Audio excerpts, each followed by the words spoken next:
A dívida bruta subiu para 75% do PIB. Isso é o maior nível desde 2022. Álvaro Nocera.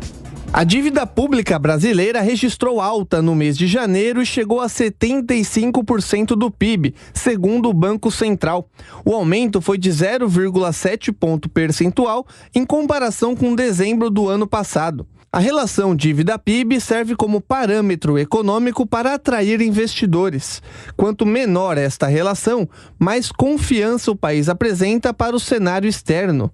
O economista André Perfeito aponta que o Brasil precisa ter um controle maior do gasto público para não aumentar o rombo. O Ministério da Fazenda indica que esse ajuste vai ser feito justamente para um aumento da arrecadação, que é uma combinação tanto de melhora de base de arrecadação. O governo fala que não vai aumentar a alíquota, né, nem a carga tributária, mas ele está nitidamente indo atrás de setores que antes não eram tributados, né, está se discutindo isso.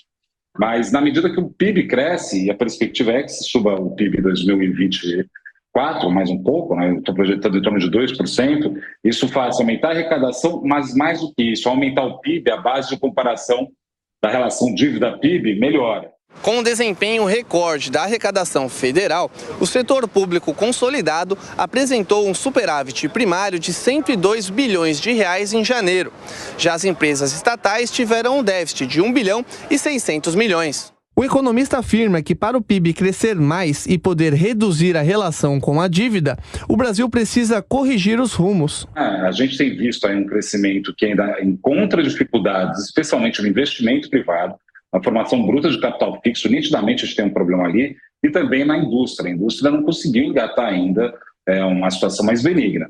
Mas, dado que a gente tem uma situação onde a massa salarial está subindo, porque o desemprego está caindo, o corte da taxa Selic, sem dúvida nenhuma, e o setor agro ajudou bastante, o cenário é um pouco mais benigno. Perfeito pontua que o cenário americano dificulta o investimento externo por conta da demora na queda de juros nos Estados Unidos.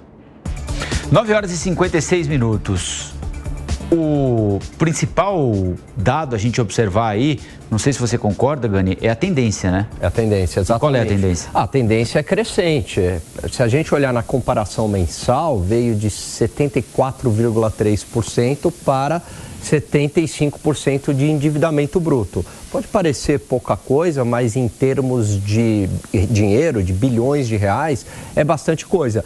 E assim, se a gente não estabilizar essa dívida pública, a gente caminha para uma situação de calote. Lembrando, Colombo, que a gente tem um problema previdenciário crônico. De novo? De novo. A gente acabou de fazer uma reforma da Previdência. O que aconteceu? Veio a pandemia. Tudo aquilo que a gente economizou na reforma da Previdência, ou queria economizar para os próximos 10 anos, 800 bilhões de reais, a gente gastou tudo na pandemia por conta dos auxílios, de toda a situação. E aí a gente tem esse problema que a população brasileira, né, a pirâmide está invertendo cada vez mais, ou seja, menos gente nascendo, menos gente para sustentar cada vez um número maior de idosos que não estão no mercado de trabalho. E muita gente trabalhando em outros regimes também, que não contribuindo. Que não contribuindo, muita informalidade. Então, como é que vai sustentar tudo isso? Vai chegar um momento que, se a gente não fizer essa lição de casa, redução do gasto público, o Estado ele não vai ter mais condições de pagar os credores. Fala, olha, não tenho dinheiro.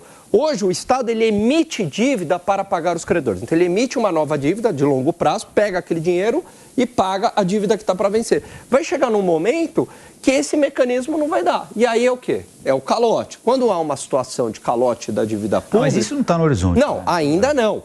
Mas é importante que a gente não chegue nesse ponto, né? A gente está longe disso. Mas se a gente continuar nessa tendência gastadora e o endividamento crescente, a gente pode chegar nessa situação, como a Argentina, como Grécia, e aí o tombo é bastante drástico. Qual é o índice saudável, assim, Gani? A gente está com 75%. Um índice controlável, razoável seria? Olha, eu acho que se o Brasil conseguir deixar essa dívida bruta estabilizada na casa de 70%, é razoável. Estabilizada, sem que ela seja crescente. E até pouco tempo a gente conseguia isso, né? Isso é recentemente que a gente perdeu a mão e aí por conta de excesso de gastos, o governo para fechar suas contas, ele não consegue fechar apenas com a arrecadação tributária, arrecadação de imposto. O que ele tem que fazer? Ele tem que emitir cada vez mais dívida para financiar esse gasto público